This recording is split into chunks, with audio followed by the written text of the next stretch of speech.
కాలు చేయి పడిపోయింది. మేకపోతును కూర్చుతే శుద్ధ రొట్టెలు బువ్వారు రొట్టె చేసి పెడుతుంది. ఇప్పుడు ఏం ఇళ్ళు ఎత్తుకులాడుతుందంట. మాకు నా బిడ్డ లేదు, ఈ కోపం ఎత్తుకులాడితే ఎట్లా ఆడపోతుంది. ఇటు సైడ్ తిరుపతి వచ్చింది అన్నారా? ఇక్కడ ఎరకల కాలనీ వచ్చిందంట, అక్కడ వచ్చిందంట. నువ్వు ఇక్కడ ఆడ ఉందని ఇస్తున్నాడు. నువ్వు సరే దయచేస్తామా ఇట్ట పోయి మళ్ళీ ఆ సందులు ఉన్నాయి మీ తాలూకాలు కట్ట ఉన్నారా?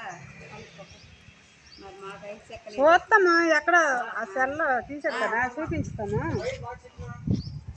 ఫోన్ నెంబర్ ఇచ్చాను. ఫోన్ నెంబరా?